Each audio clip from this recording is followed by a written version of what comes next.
Kenapa ada orang duduk atau berdiri bersama dengan kekasihnya bisa berjam-jam, tapi bersama Allah 7 menit pun tidak kuat?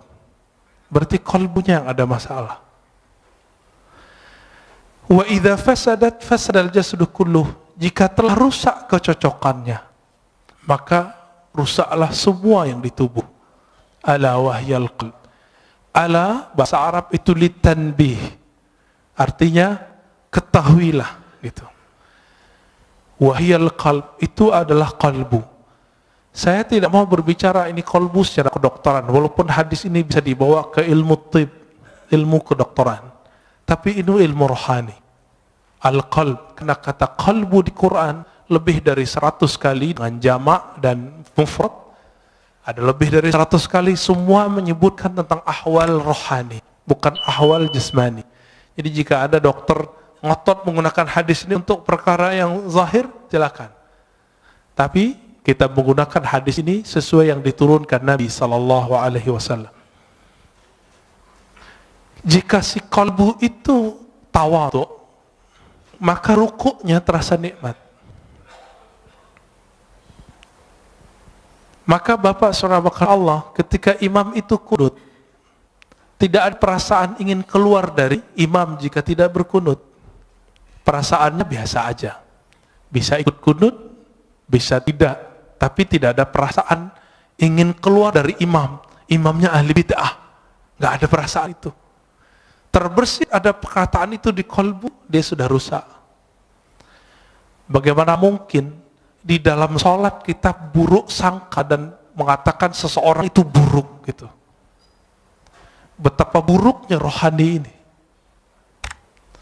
Oleh karena itu kami, meskipun misalnya diimami oleh seseorang yang tidak hafal Quran, bacaannya salah-salah, itu kita biarin aja dulu. Nanti selesai sholat kalau nggak ada orang baru kita kasih tahu. Kenapa? Siapa yang menggerakkan dia jadi imam? Salah siapa kita nggak maju jadi imam? Gitu. Bapak saudara makan Allah, satu kali guru kami wafat, Maulana Syekh Muhammad Nuruddin Al-Khalidi An-Naqsyabandi.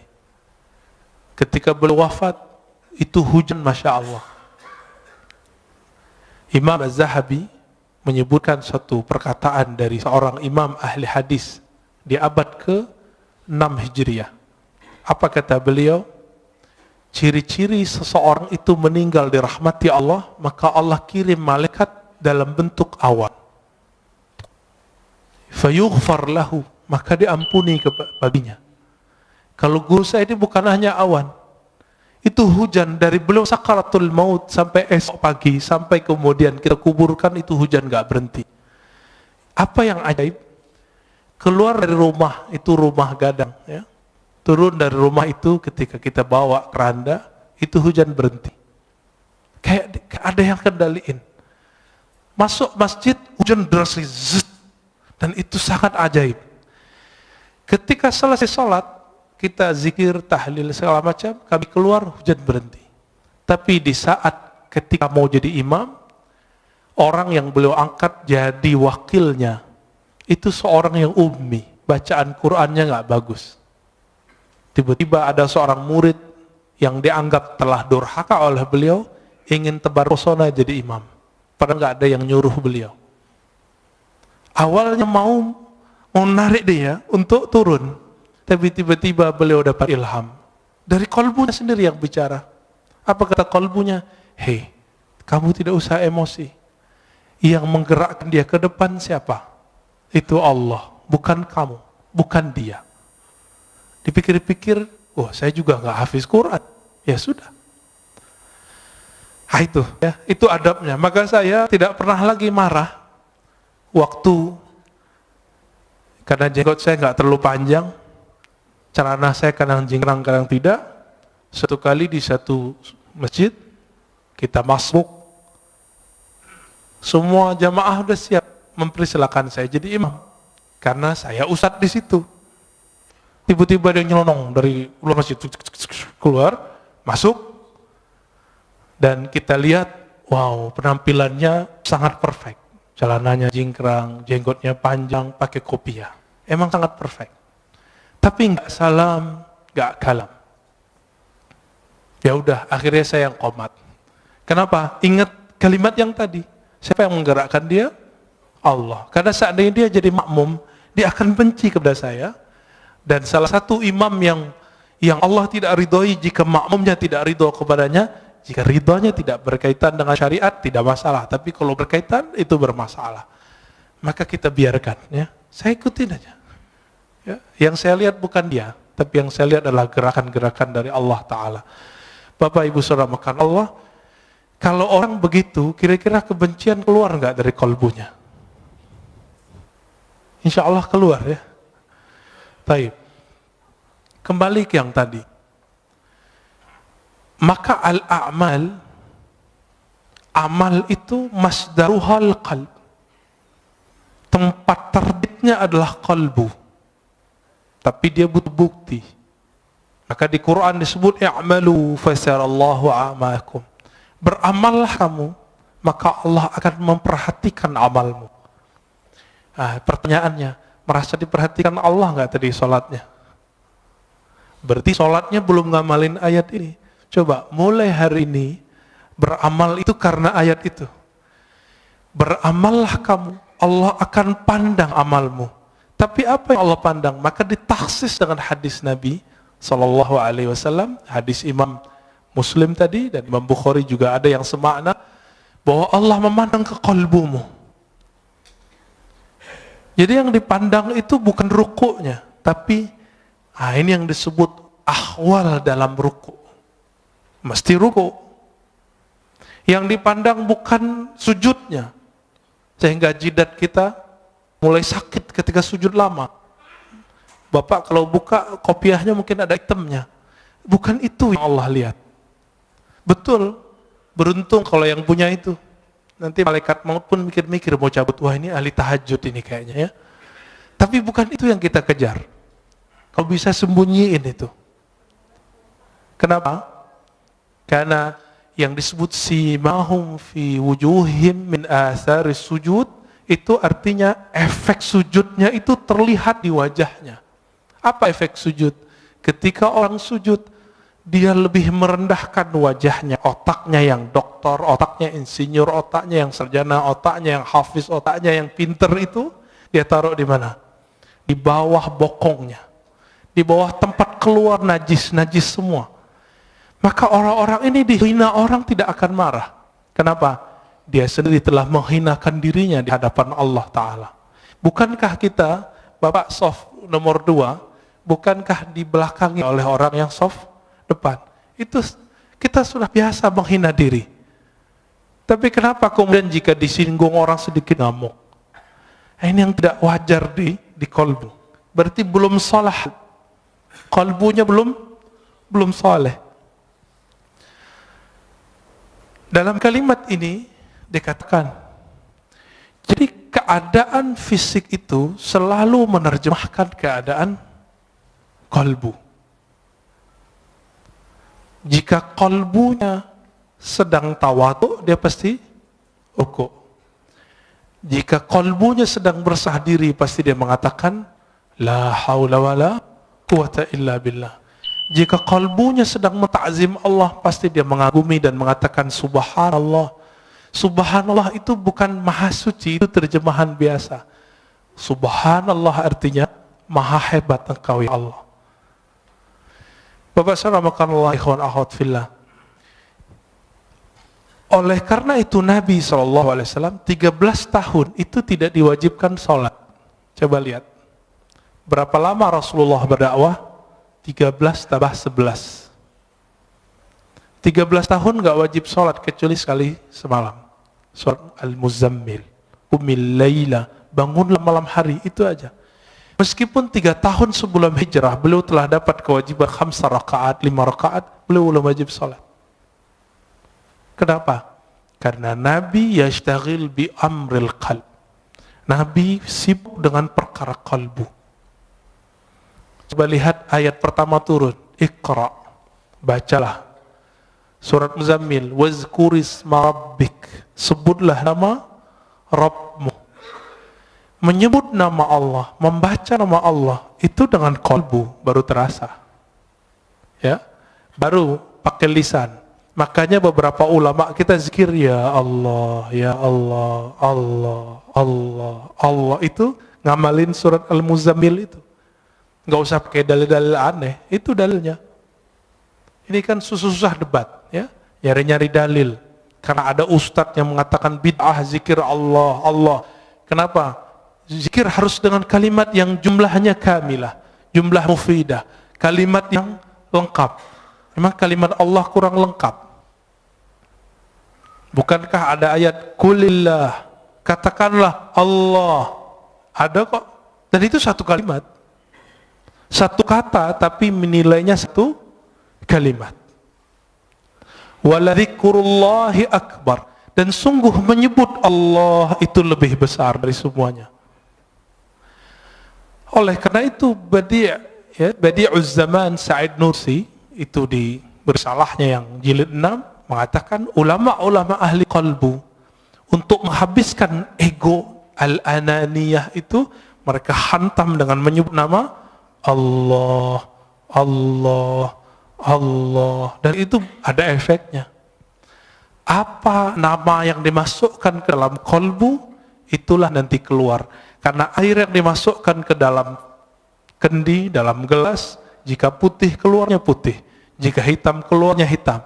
Jika yang dimasukkan asma'ul husna, maka keluarnya adalah akhlak yang hasanah. Jika yang dimasukkan hubbud dunya, maka keluarnya itu tamak. Kalau ustadz itu lebih bahaya. Dai itu kalau hasadnya ulama itu bawa dalil. Coba lihat di YouTube itu. Itu membedain orang hasad nggak hasad gampang di situ. Ya, terlihat isinya kebencian, kebencian, kebencian. Sebanyak itu ayat yang mengajarkan bahwa mukmin itu bersaudara.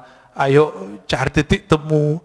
Tapi dia mencari perbedaan. Kita susah-susah untuk mengislah orang, dia bermujahadah, berjuang untuk memecah orang. Kawan kita ada di Meranti sana, namanya Ustadz Fauzi kalau nggak salah. Itu masuk ke suku Akit, suku asli pribumi, untuk mengislamkan orang sana. Tiba-tiba masuk satu kelompok kawan ini untuk nyalah-nyalahin semua. Akhirnya gagal lagi dakwahnya. Tapi kemudian beliau terus, yaitu diangkremin terus kayak ayam. Mereka kan datang cuma sekali, ini datang terus. Bahkan tinggal di situ. Itulah khuruj fisabilillah selama-lamanya di situ. Ya nggak butuh lagi khuruj 3 hari itu. Nggak butuh lagi khuruj 40 hari. Kenapa? Satu nafasnya telah khuruj. Satu nafasnya telah jihad fisabilillah. Siapa yang berani, Pak, meninggalkan tengah kota, pergi ke pelosok, tinggal di situ? Ya, saya pun nggak kuat. Ya, semoga Allah jaga dai-dai kita di pelosok, di perbatasan. Amin ya rabbal alamin.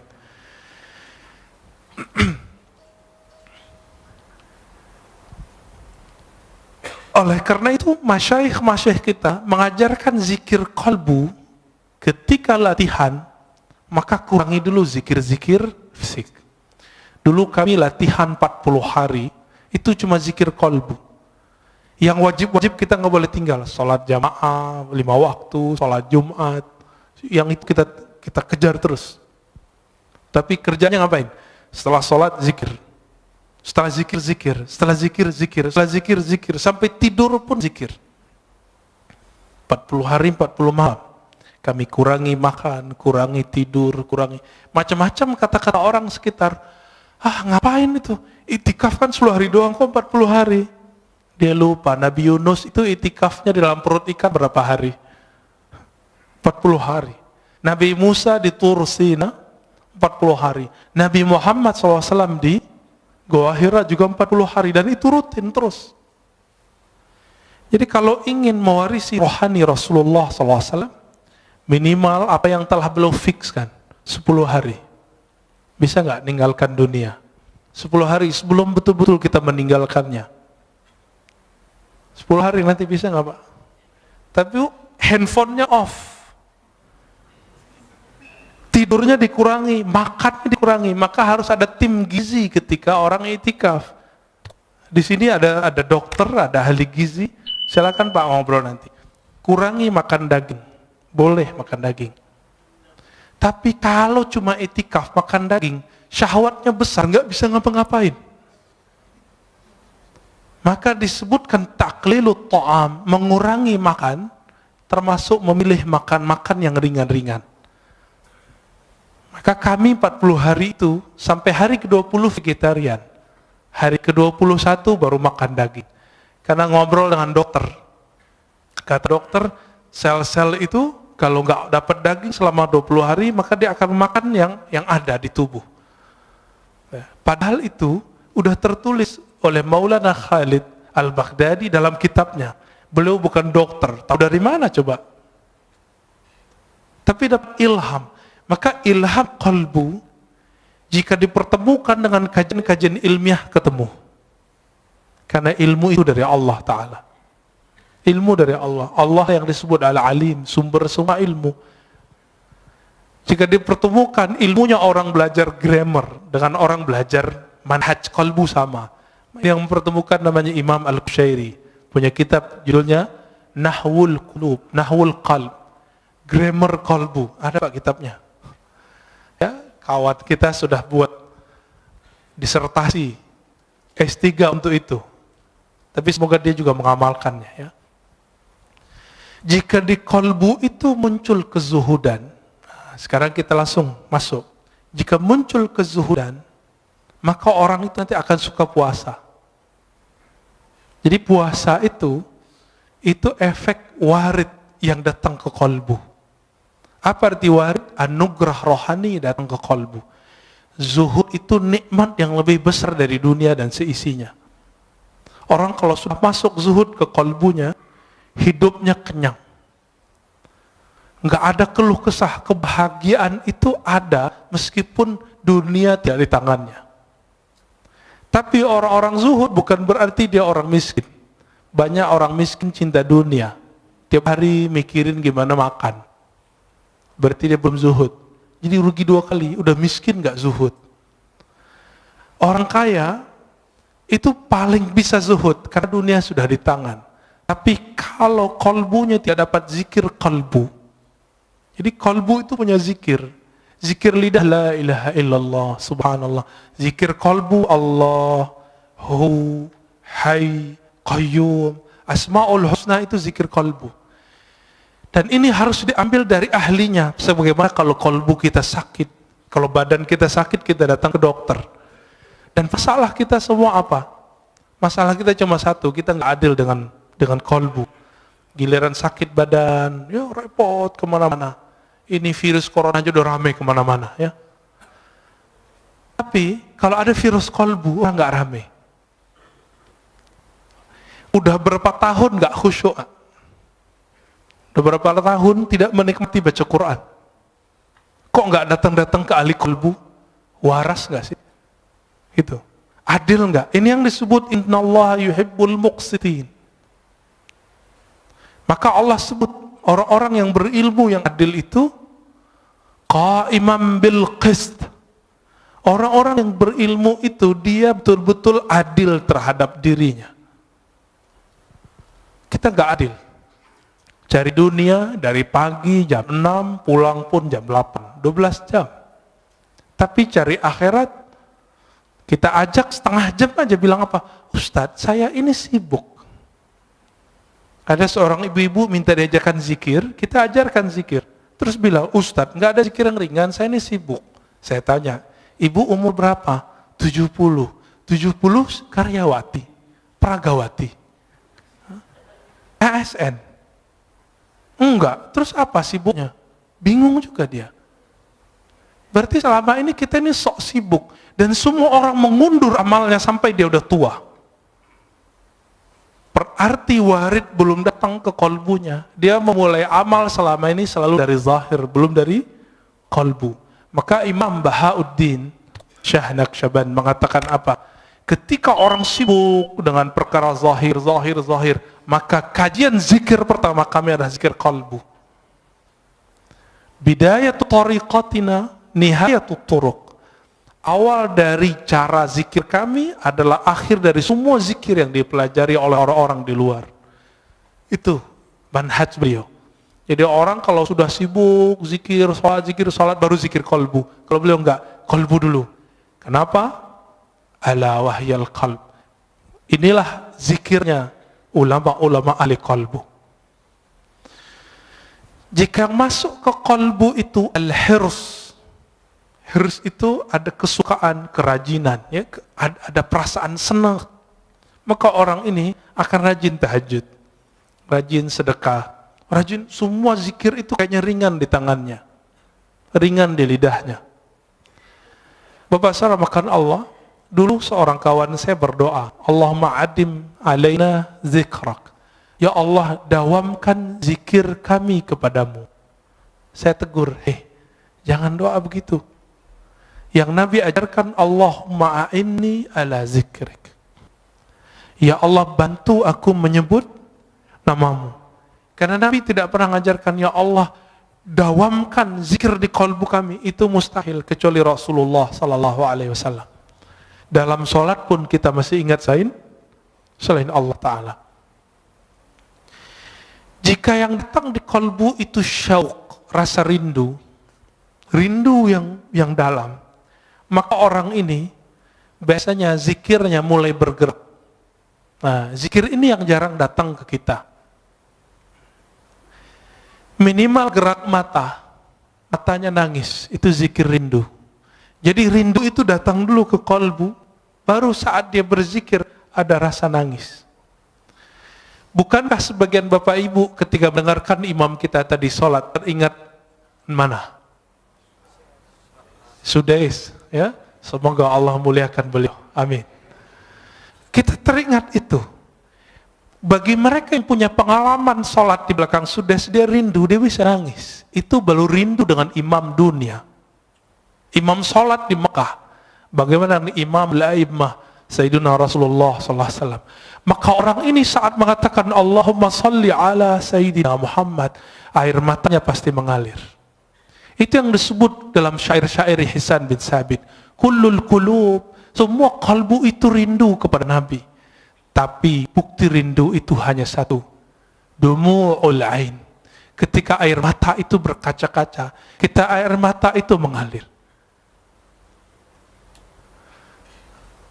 Atas dasar itulah ulama kita punya majelis khusus namanya majelis sholawat, karena itu majelis kerinduan. Imam Ibn Arabi yang disesatkan orang di zamannya, dia jauh dari semua kesesatan itu karena beliau ahli hadis. Saya S1 meneliti beliau. Ibn Arabi menulis kitab Tarjumanul Ashwaq. Sebelumnya beliau seorang ahli hadis, meriwayatkan hadis dengan sanad sendiri sampai ke Rasulullah. Berguru kepada Imam Bukhari di zamannya namanya Ibnu Asakir, dan Imam Muslim di zamannya yaitu Imam As-Silafi. Imam Ibn Arabi nulis Tarjumanil Ashwaq, terjemahan para perindu, kalbu yang merindu, dan salah satunya di situ ada kerinduan kepada Rasulullah Sallallahu Alaihi Wasallam. Orang yang rindu kepada Rasulullah pasti dia rindu kepada orang yang membuat dia rindu kepada Rasulullah. Siapa yang mengajarkan kita rindu kepada Rasulullah? Guru-guru kita. Guru-guru ini yang mengajarkan rindu. Maka rindu kepada Rasulullah itu bersanad. Ini yang Nabi katakan, tuba liman ra'ani wa amanabi. Tuba liman ra'ani wa liman ra'aman ra'ani. Beruntung orang yang memandangku. Kalau enggak ketemu aku, dia ketemu murid-muridku atau murid dari muridku. Ini yang disebut tuba. Bagaimana Bilal ibn Rabah? Ketika Omar datang ke Damaskus, Bilal dipanggil. Wahai Bilal, kami rindu Rasulullah. Apa kata Bilal? Lalu apa yang harus kau lakukan? Kata Omar, tolong engkau azan. Ingatkan kami kepada azannya di zaman Rasulullah SAW. Lalu dia azan. Setelah sekian lama Rasulullah wafat, dia nggak mau azan. Kenapa? Setiap kali dia azan, dia bisa pingsan. Itulah rindunya, seseorang perindu. Dia bergerak, badannya bergetar ketika rindu. Kalau dia kuat, dia bisa terus. Jika tidak, dia pingsan. Dan Bilal bin Rabah sampai di asyhadu an la ilaha illallah, sampai di asyhadu anna Muhammadar Rasulullah. Ketika sampai di bagian itu, dia tidak sanggup lagi menahan tangisnya. Dia berhenti, tersenduh-senduh, baru dia lanjutkan. Bahkan di riwayat lain beliau pingsan. Itulah para perindu. Makanya zikirnya para perindu itu ada 3. Jika di mata dia menangis, jika di tubuh dia bergerak, jika tidak kuat maka dia pingsan. Inilah zikir-zikirnya qalbu. Karena sebab syauq datang, rasa rindu itu datang.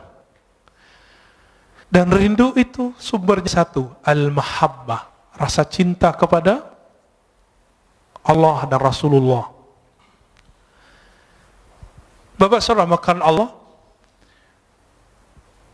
terkadang kalau orang rindu itu gombal, benar nggak? Kalimat-kalimatnya aneh-aneh. Dalam ilmu zikir, ilmu qalbu disebut dengan syatahat. Apa arti syatahat? Kalimat yang lompat dari mulut karena gejolak-gejolak rindu dalam kalbu. Jika seseorang merasakan rindu tersebut, maka muncullah syatahat. Inilah yang muncul pada Imam Junaid, Imam Abu Yazid Al-Bustami, bahkan imam seperti Al-Hallaj. Al-Hallaj mengatakan, ma fi jubbati illallah, di jubahku hanya ada Allah. Dia tidak dihukum karena ngomong itu, tapi dia ketika mengatakan haji itu cukup di rumah, tapi itu ternyata bukan perkataan dia. Jadi dulu karena buku tidak ada copyrightnya, salah satu bukunya tentang asrar haji disalin oleh orang tertentu, lalu ditambahkan di situ, haji tidak perlu ke Mekah, cukup di rumah. Ketika dihakimi, dibawa ke pengadilan, Al-Hallaj ditanya, ya Hallaj, haza kitabuk, hei Hallaj, ini kitabmu? Hallaj mengatakan, oh itu judul kitabku, tapi dia tidak tahu isinya. Langsung hakimnya mengatakan, taib, kamu zindik, kamu fasik, langsung divonis esok hari dipenggal. Al-Hallaj wafat tahun 309 Hijriah. Kata Imam Al-Ghazali, seandainya aku jadi qadhinya, jadi hakimnya, tentu aku tidak akan mau hukumi gantung baginya. Itu kata Imam Ghazali. Tapi ya sudah, ya. Tilka ummatun qad khalat laha, ya, ma kasabat. Kita lanjut. Sampai jam berapa? Masya Allah. Nanti sholat syuruknya diundur, ya. Ngaji lebih afdal daripada sholat. Imam Ibnu Majah meriwayatkan dari Nabi SAW bahwa mempelajari satu bab ilmu lebih afdal dari sholat 100 rakaat. Ya. Taib. Jika yang muncul di qalbu itu al-khauf, dia juga nangis. Apa arti khauf? Rasa takut. Tapi bedanya, al-khauf ini beda dengan syauq. Jika syauq bikin orang bergetar, tapi kalau khauf tidak, bikin orang diam. Ada lagi raja. Raja itu harap. Jika orang berharap, Allah menerimanya. Bapak saudara makan Allah, kita ini semua punya dosa, benar nggak? Mulai dari ujung rambut sampai ujung kaki. Tapi apakah dengan dosa itu kita berhenti beramal? Enggak. Masih ingat Salahuddin Al-Ayyubi? Salahuddin Al-Ayyubi, seorang pejuang hebat, raja di zamannya, sultan, itu pernah meminum khamar. Kata Imam Zahabi dan Siyar A'lamin Nubala, kana yashrabul khamr. Dulu Salahuddin ini enggak solah, enggak bagus. Ngapain dia? Namanya kan Ayub atau Yusuf, ya. Salahuddin ini dulu suka minum khamar. Orang kalau minum khamar pasti zina. Orang zina ya lanjut judi, semuanya lengkap. Nakalnya bukan main. Maka jangan, kalau ada anak muda hari ini malam-malam kita lewat, dia minum khamar, dia jahat, jangan benci dulu. Siapa tahu nanti dia jadi mujahid fi sabilillah. Jangan benci dulu. Ya, tadi kita pas lagi nyetir, Tiba-tiba ada yang, ya anak orang pakai motor truk-truk, ya, suka-suka dia. Saya mikir, jangan-jangan ini Salahuddin. Menghibur diri. Biar husnuzan, biar gak benci, siapa tahu. Kita punya sahabat, dulu peminum, suka narkobaan, sekarang Masya Allah, amal zikir, banyak. Bahkan ada yang sudah menjadi ustadz, banyak. Ya. Jadi jangan hukumi orang dengan waktu dia bermaksiat. Siapa tahu itu maksiat terakhirnya. Jangan pernah sucikan orang dengan amalnya. Siapa tahu itu amal soleh terakhirnya. Besok dia maksiat terus. Tapi semoga itu tidak terjadi. Maka Bapak Saudara makan Allah, jika di Quran lebih dari 100 kali Allah membicarakan kolbu, kenapa ajaran-ajaran kolbu tidak dominan dalam kajian-kajian kita? Yang dominan apa? Kajian fikih, sunnah, bid'ah, ingin mempergi kolbu, tapi yang terjadi keras kolbu. Ini coba aja. Kita bertahun-tahun ngaji sunnah bid'ah. Apa yang terjadi? Kolbu keras. Keras bukan main. Karena Rasulullah awal ngajar orang bukan ngajar sunnah bid'ah. Yang pertama diajar oleh Rasulullah apa? Kolbu. Jadi kalau ada orang sibuk dengan sunnah bid'ah, dia salah berguru. Tapi kalau sudah selesai belajar kolbu, baru belajar itu. Jadi saya berbeda sedikit dengan banyak orang. Orang mengira belajar tasawuf itu setelah belajar fikih. Enggak. Bagi saya belajar tasawuf dulu, belajar fikih. Baru belajar akidah lebih awal ya. Akidah, tasawuf, fikih. Kalau enggak yang terjadi nanti debat. Suatu kali Imam Fakhruddin Ar-Razi, pengarang kitab Mafatihul Ghaib, datang ke seorang ahli qalbu. Lalu ahli qalbu itu menyindir Fakhruddin yang punya tafsir sepanjang tangan saya ini. Namanya Mafatihul Ghaib. Dia mentafsir Bismillahirrahmanirrahim 1 jilid. Ini di sini ayat sudah berapa turun di sini, ya. Tapi beliau mentafsir Bismillah 1 jilid. Sampai sekarang kawan saya ngaji Bismillahirrahmanirrahim 7 tahun belum selesai. 7 tahun Pak belum selesai. Ngaji alif aja lama sekali ngajinya. Sampai betul-betul dikenal. Kenapa Bismillah itu kok diulang-ulang di Quran? Ternyata itulah awal yang ditulis di Lauh Mahfuz. Ketika Allah pertama ciptakan Lauh Mahfuz, apa kata Allah? Uktub. Faqala ma aktub. Qala uktub bismillahirrahmanirrahim. Hadis sahih Imam Tirmizi. Jadi Allah ciptakan Lauh Mahfuz. Apa arti lauh? Lauh itu seperti kumpulan data. Semua data ada di situ. Data semua dunia dan akhirat.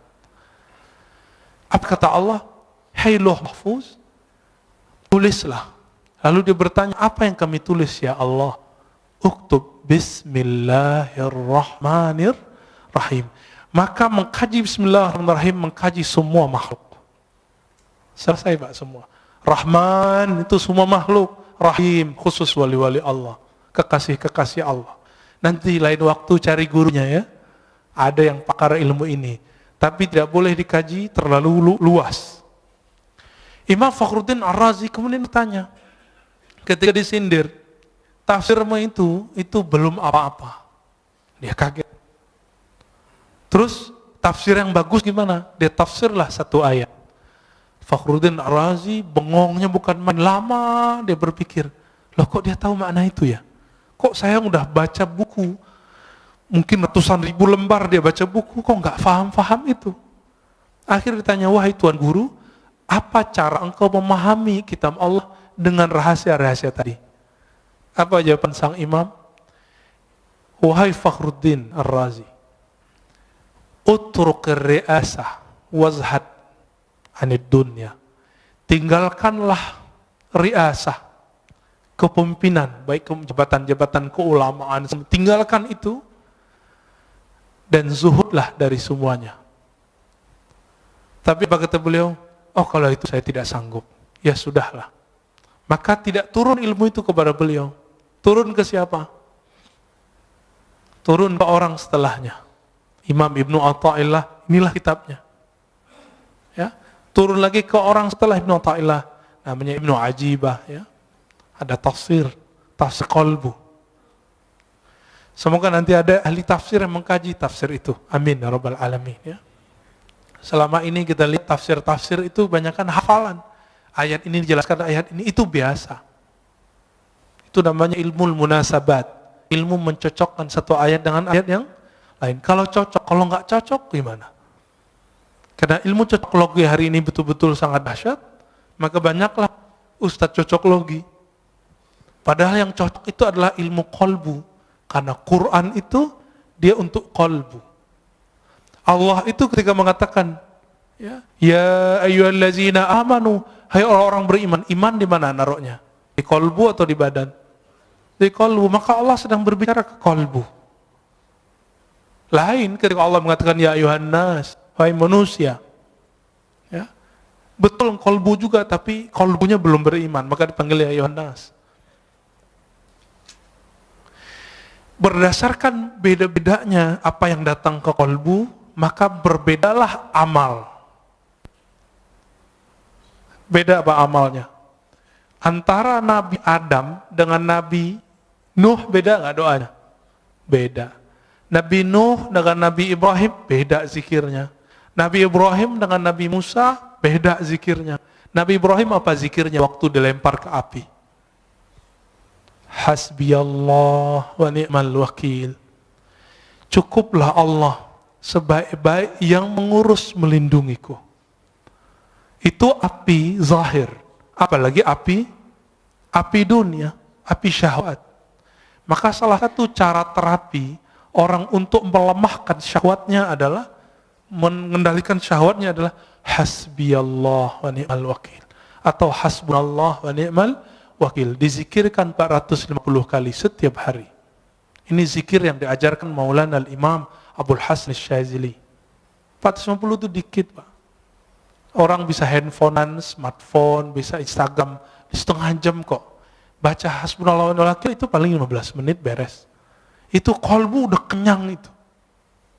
Ini yang diwariskan para nabi. Siapa yang zikir hasbunallah wa ni'mal wakil, dia akan menjadi pewaris Nabi Ibrahim. Siapa yang zikir la ilaha illa anta subhanaka inni kuntu minaz zalimin, dia telah mewarisi rohani Nabi Yunus. Kenapa Nabi mengatakan al-ulama warasatul anbiya? Setiap ulama itu dia mewarisi rohani Pak Nabi. Nabi tidak doktor. Nabi tidak baca kitab. Nabi baca yang di kolbunya. Maka orang yang mewarisi kenabian itu mewarisi kolbu Nabi sallallahu alaihi wasallam. Maka jangan andalkan gelar-gelar kita.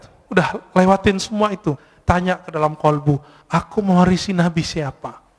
Dan orang yang disebut kutubul awliya, wali paling poros, yang keberkahan bumi itu karena doa-doanya. Jika Imam Ibrahim bin Adham mengatakan, ya ashabal hadis, wahai ahli hadis, tolong doakan kami. Bikum tudfa'anna al-masaib. Karena kalian musibah-musibah Allah jauhkan dari kampung kami. Oleh karena itu para imam kita sebagian disebut oleh Imam Zahabi mengatakan aqrabut turuq ilallah al-hadis, talabul hadis. Salah satu jalan pintas menuju Allah adalah belajar hadis. Karena Allah belajar hadis nyebut sanad dari fulan, dari fulan, dari fulan, dari Nabi, dari Jibril, dari Allah Ta'ala. Itulah sanad Quran, sanad hadis qudsi, sanad hadis Nabi sallallahu alaihi wasallam. Imam Ahmad mengatakan al-qurbu ila Rasulillah qurbun ilallah. Orang yang punya silsilahnya dekat ke Nabi, dia telah dekat kepada Allah Ta'ala. Maka Bapak Saudara, karena ahwal qalbu itu beragam yang datang, maka di antara ulama itu ada yang ahli ibadah. Kenapa? Yang muncul di qalbunya hirs, doyan ibadah. Nah, ini yang terjadi pada kawan-kawan saya yang senang khuruj, ya, senang wiridan. Jangan salahkan dia, tegur saja dia kalau kelebihan. Ya, mungkin dia beramal tidak dengan ilmunya, dilupa kalau punya anak istrinya, ya, tegur aja baik-baik, kasih nasihat, jangan depan orang.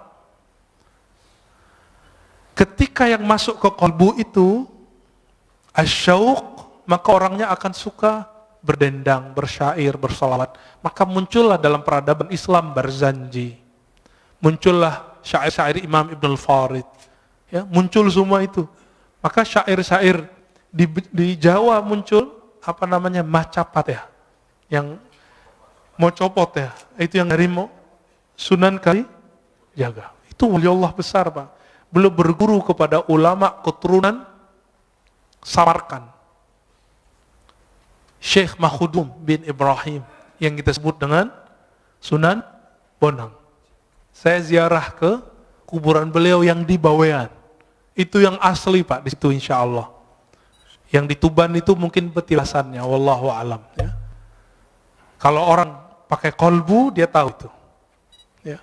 Kawan saya tanya, kok aku sering ziarah ke Tuban, kok nggak ada efek apa-apa ya? Biasanya kalau assalamualaikum tuh ada rasanya. Oh, dia lagi nggak di tempat gitu. Akhirnya saya doa, ya Allah tunjukin saya di mana aslinya. Ternyata setelah itu diundang oleh salah satu guru kita, Buya Abdul Halim, ya, yang punya istri di sana. Udah ke sana, Pak? Udah ke sana, Pak, ya. Ya. Datang ke sana itu dahsyat sekali. Tapi jangan lupa ziarah, karena di sana manisnya dari situ. Sampai di sana ternyata Buya Abdul Halim belum pernah ziarah. Saya tanya, Buya, anterin saya ya. Di sini ada 2. Bukan yang di tepi pantai, yang di hutan, saya bilang gitu. Akhirnya kita ke hutan. Enggak hutan-hutan amat kok, Pak, hutannya kecil kok ya. Masuk dan itu terasa nikmat, terasa ada kontak batin. Karena jangankan para wali, para syuhada pun mereka tidak mati. Wala taqulu liman yuqtalu fi sabilillahi amwat. Dan itu hanya dirasakan oleh ahli qalbu. Cinta itu hanya dirasakan oleh orang yang cinta. Sebenarnya benci dirasakan oleh orang-orang yang hasad. Maka kebeningan kolbu akan bisa merasakan ahli-ahli kolbu. Coba rasain, Pak. Guru kami berpesan makna hadis, zurul kubur fa innaha tuzakkirul maut. Ziarah kubur karena itu bisa mengingatkan kepada kematian, lintas dimensi langsung maksudnya. Maka orang yang suka ziarah kubur, rohaninya akan tembus ke dimensi yang lain, masuk ke alam-alam yang lain, sadar atau tidak. Tapi kalau udah jauh dari kubur, membid'ahkan kubur, menyebut orang ziarah kubur, kuburiyun, maka siap-siap kamu nanti ketemu Rasulullah. Rasulullah akan memarahi dan menghardikmu dan mengatakan, aku sayyidul kuburiyin. Akulah orang yang paling sering ziarah kubur. Nabi ziarah kubur kapan, Pak? Malam. Dan hampir setiap nginap di rumah Aisyah radhiyallahu taala anha. Berani bilang Nabi sayyidul kuburiyin, penyembah kubur. Hati-hati, pemuja kubur, hati-hati. Semua yang kamu lafazkan Allah hisab. Kalau kolbu nggak nyampe, nggak usah ingkar. Imam Sya'rani telah nulis berkali-kali fakta beliau. Kalau kamu tidak paham, jangan ingkar. Sekali kamu ingkar, haramallahu alaika. Allah haramkan bagimu untuk merasakan itu. Makanya kalau udah benci sama kita, benci sama kajian kita, nggak nyaman, Pak. Langsung keluar. Ngelihat imam kita doa aja langsung keluar. Gak bisa husnuzon. Gak bisa menikmati perbedaan faham. Betapa sempitnya kalbu. Padahal kalbu itu lebih luas dari dunia dan seisinya. Hadis meskipun dhaif, tapi ulama mensahihkan maknanya. Ma wasi'ani ardi wala samai. Aku ketika memandang ke langit dan bumi tidak sanggup menahan pandanganku. Itu yang disebut Allah ketika memberikan amanah kepada langit dan bumi, semuanya nolak. Inna wasi'ani, yang sanggup menerima pandangan itu adalah qalbu abdi al-mu'min, qalbu hambaku. Ada kalimat hambaku di situ, al-mu'min, yang dia beriman. Makanya orang-orang yang beriman ini qalbunya lapang, hidupnya tenang, pikirannya Masya Allah, ya, nggak ada kepanikan di qalbunya, ya, nggak rusuh. Bapak saudara, karena Allah, maka di antara mereka ada yang zuhud, karena yang datang qalbunya kebencian dunia. Di antara mereka ada yang muridin, ada yang wara, ada yang arif. Puncaknya nanti arif. Nanti tanyalah ke Kiai Ahmad Shadiq, itu arif itu apa sih? Atau ke kiai-kiai yang lain, ada siapa? Kiai Luqman nih ngajar di sini juga. Ya, Kiai Luqmanul Hakim. Nah, itu orang-orang ahli kolbu semua. Sebenarnya beberapa banyak masih ahli kolbu. Silakan dicari sendiri atau tanya ke ahli kolbu siapa mereka. Ya. Ini belum selesai sebenarnya, tapi udah cukup lah ya. Mau ada tanya jawab? Oke. Orang yang nanya itu lagi ya. Silakan Pak.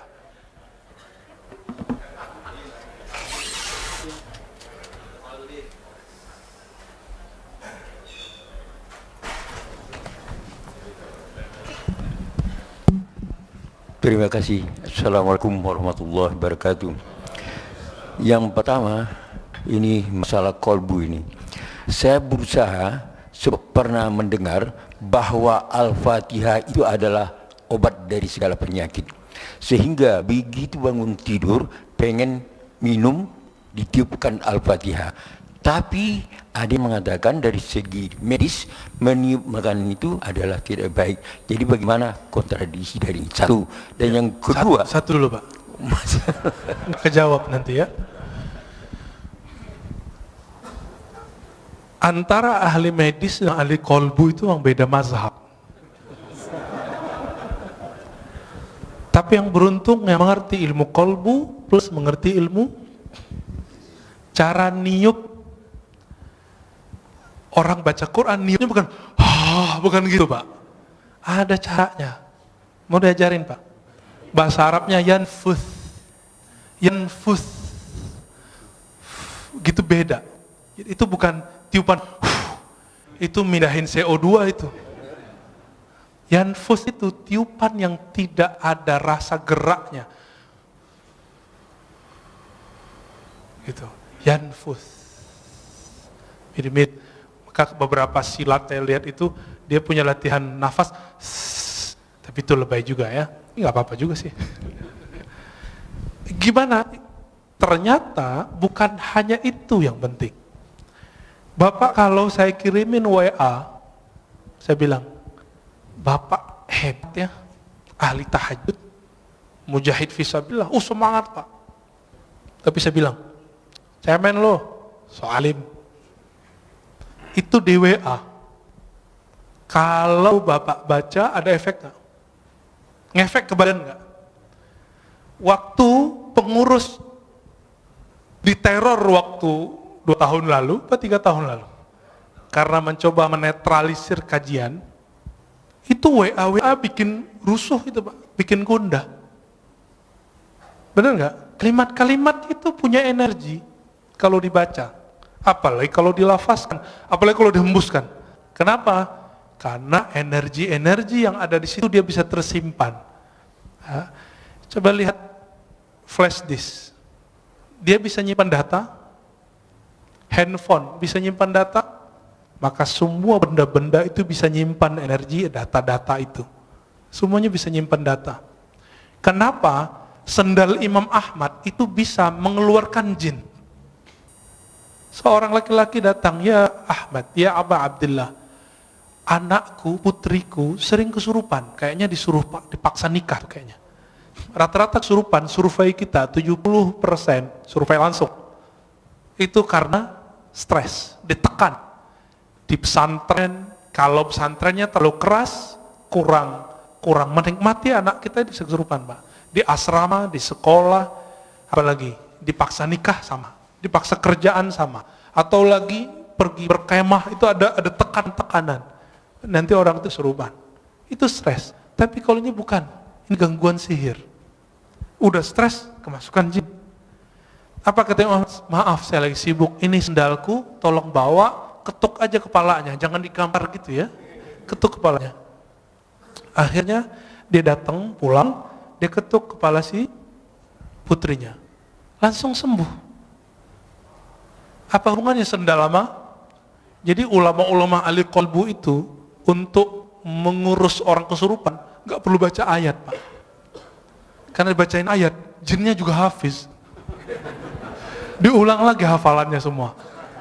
Dia butuh memori-memori kolbu yang tersimpan di situ. Maka caranya bukan dihembus, gitu Pak ya, ditiup. Ini saya tunjukin. Kita baca misalnya, Bismillahirrahmanirrahim. Gitu aja. Dia cuma transfer data aja. Data kalimat Al-Fatihah dipindahin ke situ. Diiktikadkan, ya Allah, tolong turunkan keberkahan Fatihah ke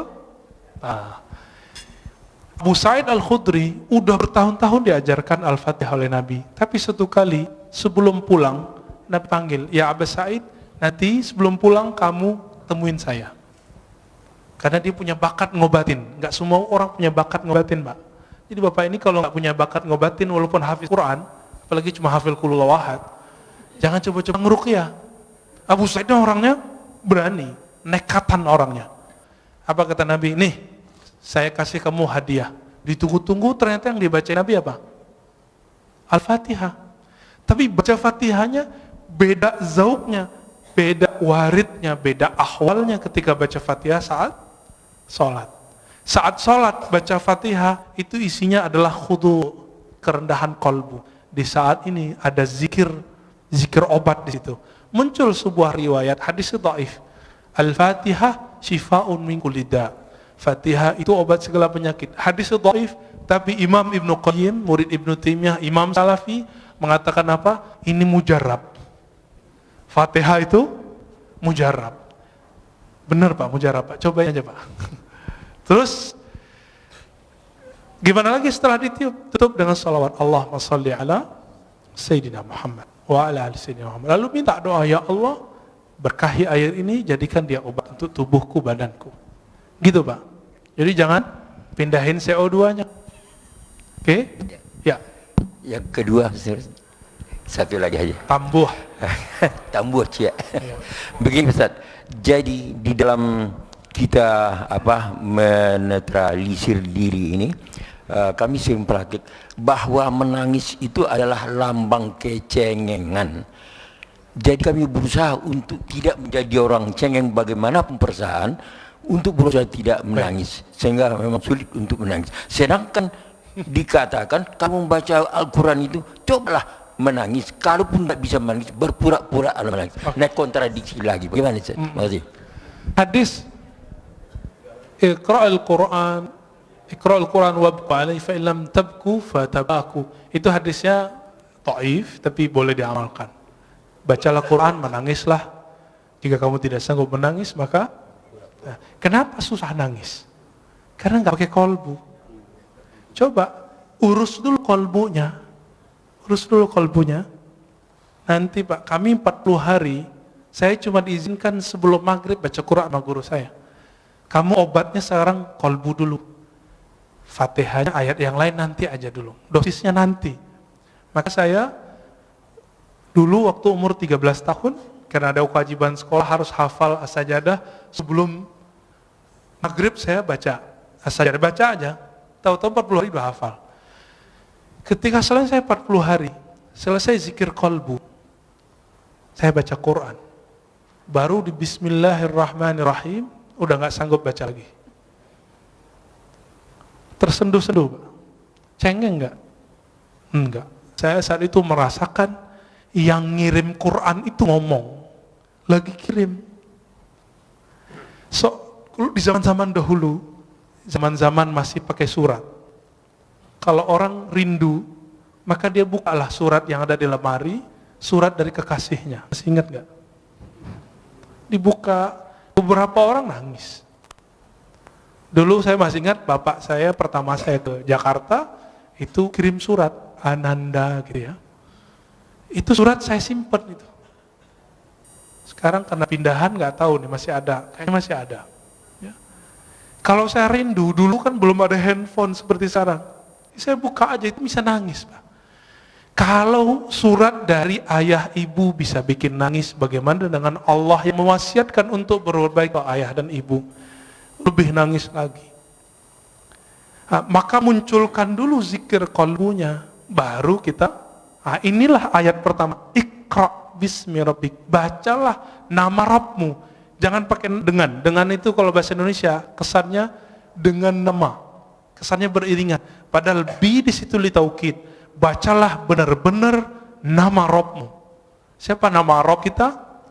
Allah, itu zikirnya. Allah. Terus semakin kuat menabung nama Allah itu, karena Allah itu besar, maka akan muncul tangis. Tangis itu enggak cengeng, Pak. Tangis itu satu tetesnya mampu memadamkan api neraka. Cengeng enggak? Yang cengeng itu nangis kemana-mana, enggak bisa memadamkan api neraka. Api kemarahan istri enggak bisa marah, Pak. Ya. Apakah itu cengeng? Tidak. Di Quran banyak sekali ayat-ayat yang menyebutkan salah satu ahwal para kekasih Allah adalah nangis. Ya bukun, ya. Mereka nangis. Bahkan ada sindiran orang yang suka ketawa. Ya. Tertawalah sedikit, nangislah banyak. Ada ayatnya. Ini terakhir, Pak. Imam Al-Hafiz Abdul Awwal Abul Waqt As-Sijzi Al-Harawi, guru dari Ibnul Jauzi, guru Imam ahli hadis, pakar hadis palsu, didatangi oleh seseorang. Dia pengarang kitab Arba'un Al-Buldaniyah. Ketika dia datang, dia bilang, wahai tuan guru Abul Waqt Abdul Awwal, aku sudah lama ingin ngaji kepadamu, dan aku beruntung dapat keberkahan semajlis denganmu. Mendengar itu, Imam Abdul Awwal langsung nangis. Apa kata beliau? Lau arafta, kalau engkau mengenal aku, mazurtani, engkau tidak akan ziarahi aku. Kalau engkau tahu aibku, engkau tidak akan memandang keberkahan ada padaku. Lalu beliau nangis dan semua yang hadir nangis. Apa kata beliau? Kami dapat hadis, ribuan kali dapat hadis, tapi kalimat yang barusan kami dengar lebih kami suka dari semua hadis yang selama ini kami dengar. Baru sebutkan hadis. Dikasih makan nggak mau makan beliau. Kenapa? Sudah nangis duluan. Jadi majelisnya ahli qalbu dari dulu itu nangis. Dan Imam Abdul Awwal ketika sakaratul maut, murid-muridnya ngumpul. Apa kata salah satu muridnya? Gurunya ini zikir dalam kalbunya, tapi muridnya nggak dengar. Kata si murid yang agak kurang sopan, si muridnya dapat hadis, lakinu mautakum la ilaha illallah, talkinkan orang yang sakarat la ilaha illallah. Wahai tuan guru, baca la ilaha illallah, kata si murid. Apa kata gurunya? Aku sudah di dalamnya, ngapain kamu tegur-tegur lagi? Aku lagi asik, jangan diganggu lagi. Lalu terus menyebut Allah, ya Allah. Dan ketika Allah itu terus dibaca dan belum meninggal dalam keadaan menyebut ya Allah. Udah. Inti la ilaha illallah di mana? Allah.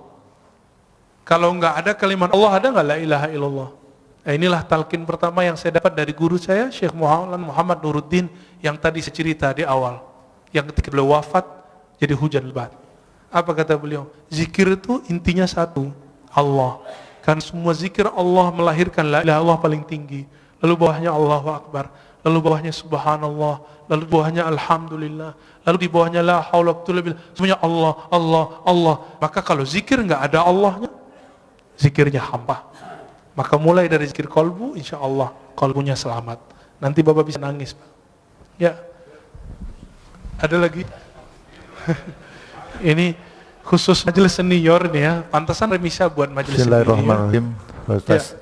Assalamualaikum warahmatullahi wabarakatuh. Assalamualaikum warahmatullahi. Saya pagi ini dapat guru kolbu nih.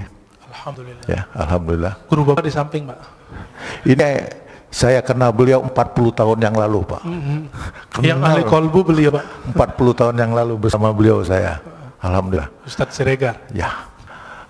Beliau masih bujangan waktu itu, Pak. Ya. Sekarang istrinya masih satu, Pak. Satu, alhamdulillah. Ya. Putranya satu. Tadi saya sempat ngobrol sama beliau, luar biasa. Tolong Pak, pada saat Pak Ustaz menemukan belajar kolbu itu, siapa cerminnya? Sekian. Wassalamualaikum warahmatullahi wabarakatuh. Ini tanya bertanya itu, Pak ya. Saya jawabnya dua. Tapi itu tergantung makomnya kita. Maka yang Bapak rasakan, yang guru Bapak katakan sebelumnya, itu belum tentu yang saya dapatkan. Oke? Kalau secara ilmu hadis, al-mu'min mir'atul li akhihi. Mukmin itu cerminan bagi saudaranya. Itu secara hadis. Tapi secara ilmu qalbu, cerminan hakiki itu adalah nur Muhammadiyah, nur Rasulullah sallallahu alaihi wasallam. Disitulah orang bisa bercermin. Orang bercermin ke Nabi itulah yang disebut bersanad. Kalau dia tidak punya cerminan ini, nggak punya sanad ini, dia tidak bisa memantulkan cahaya Allah tabaraka wa ta'ala. Kenapa Rasulullah cerminannya? Karena Rasulullah yang paling lengkap mewarisi, dapat memantulkan semua asmaul husna. Ada masuk air putih, keluar air putih. Masuk nama Ar-Rahman, maka muncullah kesayangan Rasulullah ke semua umat. Itulah wa ma arsalnaka illa rahmatan lil alamin. Muncullah Ar-Rahim, maka Nabi SAW mencintai. Itu surat laqad ja'akum Al-Bara'ah ayat terakhir, bagian 2 terakhir. Wabil mu'minina ra'ufur rahim. Wabil mu'minina ra'ufur rahim. Kawan hal-halaj, tapi beda mazhab, beda tariqah. Namanya Imam Ash-Shibli. Beliau itu ketika wafat dapat kabar dari seseorang. Seseorang ini memuliakan imam ini. Lalu ditanya, dalam mimpi orang ini bertemu Rasulullah. Wahai Rasulullah, kenapa engkau memuliakan si Shibli? Apa jawaban Rasulullah dalam mimpinya? Bagaimana aku tidak memuliakannya? Dia telah menjadikan aku cerminannya. Setiap selesai sholat dia berikan, laqad ja'akum rasulun min anfusikum azizun alaihi ma anittum harisun alaikum bil mu'minina raufur rahim. Allah sebut Nabi dengan namanya. Rauf itu nama Nabi, nama Allah. Rahim itu nama Allah. Allah jadikan Nabi itu jadi cerminnya. Maka siapa yang bercermin bersenat kepada Rasulullah, kalbunya bercahaya. Maka ketika orang sholat Allahu Akbar, dia harus bercermin Rasulullah di depannya. Tapi siapa yang bertemu Rasulullah? Yang bertemu Rasulullah roh. Karena roh kita belum hidup, kita butuh seorang mursyid yang menghidupkan, membangunkan. Hei, bangun kamu. Maka guru kita juga berguru. Dengan bersyukur, berterima kasih kepada guru, baru disebut berterima kasih kepada Allah Ta'ala. Maka ketika orang berguru, itu cara bercermin kepada Rasulullah Sallallahu Alaihi Wasallam. Itu yang saya dapatkan. Mungkin yang Bapak dapatkan, guru Bapak dapatkan beda, ya. Tapi kalau ilmunya dari Allah pasti sama. Pasti sama. Beda-beda ibarah. Ya, Ustaz, singkat aja. Okay. Assalamualaikum Ustaz. Terakhir Pak ya. Iya Ustaz. Ustaz, apakah betul Ustaz? Ya. Nabi Ibrahim alaihissalam itu dibakar. Kan sifat api itu diambil sama Allah menjadi dingin. Jadi pertanyaan saya ini Ustaz, betul nggak situ ibu-ibu yang sedang masak itu masakannya tidak ada matang karena sifat api ditarik sama Allah. Oke. Itu terima kasih Ustaz. Jangan dipakai lagi Pak ilmu itu ya. Jangan dipakai lagi zikir itu. Zikir itu kata Imam Abu Ali Ad-Daqqaq kasilah, seperti pisau, seperti senjata. Sampai di tangan wali jadi karamat, sampai di tangan fasik jadi sihir. Sama-sama zikir. Sama-sama zikir. Sampai di orang nakal jadi pelet. Sampai di orang tamak, maka waqiahnya bukan untuk ketemu Allah. Waqiahnya supaya ngumpulin harta. Dia rajin waqiah, rajin haji umrah. Sekarang umrah udah nggak boleh. Mau minta ke siapa lagi? Ini mau proyek nih, umrah dulu nih. Sekarang Allahnya nahan dulu. Gak usah khawatir ya. Kita sedih, tidak ada orang umrah.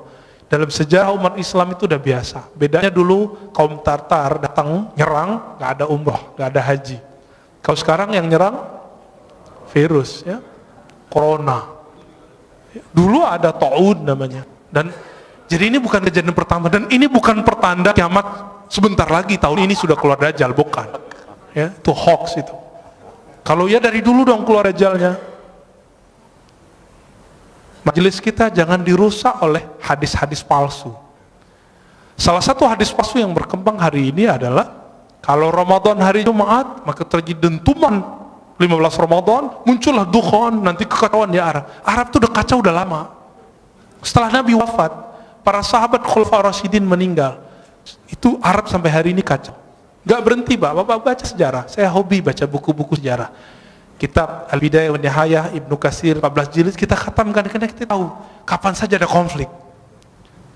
Ibnu Khaldun, ya, Rihlah Ibnu Battuta, Tarikhul Islam Ibnu Zahabi sama menyebutkan tahun yang sama, gak beda.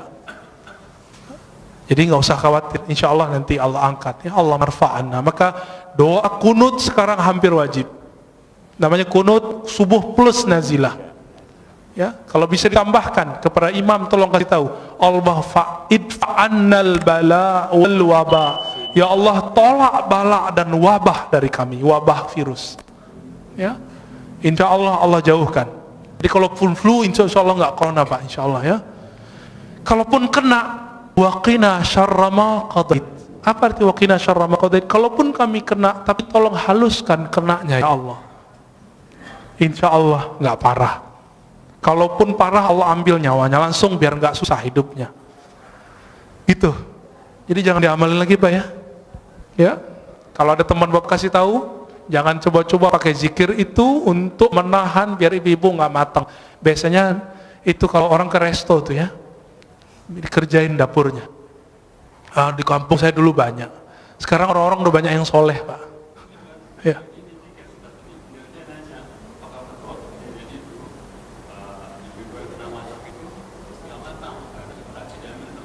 Oh enggak, itu mah ngakalin aja ya. Yang pasti di situ muncul kaidah Ahlussunnah. Apa kaidah dalam akidah Ahlussunnah? Api itu tidak membakar karena zatnya, tabiatnya. Karena hukum konstannya enggak. Tapi api itu membakar karena izin Allah. Apa kalimatnya? Ayatnya gimana Ustaz? Ya nar kuni bardan wa salaman ala Ibrahim. Wahai api, jadilah kamu kuni itu kan asalnya kun, karena nar itu dia bukan benda yang berakal, disebut kuni, disebut dia feminim pakai ya, kuni, hendaklah kamu menjadi keadaannya dingin. Maka kalau api selama ini panas itu karena Allah emang titahkan kamu bakar. Sampai sekarang di kampung kita masih banyak ilmu debus, nggak pakai sihir. Cuma pakai sholat 2 rakaat, zikir sesaat, mereka langsung nggak kebakar. Tapi kita cek di luar itu nggak bisa dia ya. Itu cuma karena dia zikir. Dia lagi ngamalin Bismillahirrahmanirrahim, ya duru, ingin bukti. Jadi dia lagi ngamalin ilmu Nabi Ibrahim. Ya Allah, saya pengen bukti kalau benar ayat ini, benar hadis ini, kalau siapa yang bersama Allah tidak ada yang menyakitinya, buktikan aku ambil api, jangan bakar diriku. Betul. Dan saya punya guru itu. Coba alhamdulillah ibu saya dulu larang. Almarhumah ibu saya mengatakan, kamu mau jadi apa? Gak usah belajar itu. Lalu ketemu guru kami yang lain, Maulana Kasril namanya, mau jadi emosional atau jadi penyabar? Saya jawab, ya penyabar lah. Kalau mau jadi penyabar, hindari ilmu-ilmu kebatinan, meskipun boleh secara hukum syariat. Maka saya nggak belajar ilmu-ilmu aneh Pak. Ini belajarnya ilmu silat lidah aja. Ya, jadi tidak benar semua api saat itu cuma satu api, tidak semua api. Ya, siapa juga yang masak saat itu? Ya, ya itu khayalan orang lagi mentafsir. Tahir Pak Mirwan. Assalamualaikum warahmatullahi wabarakatuh. Assalamualaikum. Tadi Ustaz katakan Sayyidina Umar Ya. minta kepada Bilal supaya azan mengingatkan kita kepada Rasulullah. Sallallahu alaihi wasallam. Kebetulan tadi juga imam kita Hasanuddin Sinaga jadi imam Sinaga apa Siregar? Sinaga. Sinaga, sorry. Kita rindu suara beliau ini. Karena tahun 97 dulu beliau ini imam di sini. Alhamdulillah. Makanya kita rindu. Ini siapa yang bawa ini? Bang Adek tadi ya. Kalau bisa sering-sering bawa Bang Adek. Alhamdulillah. Yang kedua mengenai tunggu dulu. Alhamdulillah lupa. Iya. Tadi apa ya? mengenai suluk tasawuf di kampung saya itu banyak, Ustaz. Oh iya. Cuma kami dulu sebagai pemuda menganggap ini ilmu Apa ini? apa ini pelajarin ini. Nah, setelah di Jakarta ternyata Pak Ustadz memberikan yang sebenarnya, ya bagaimana ilmu itu dilakukan, sehingga Pak Ustadz yang masih muda, masih seumuran anak saya, tapi emosinya tidak tinggi, sementara saya masih meletup-letup ini. Gimana kira-kira Ustadz? Demikian. Assalamualaikum warahmatullahi wabarakatuh. Assalamualaikum warahmatullahi wabarakatuh.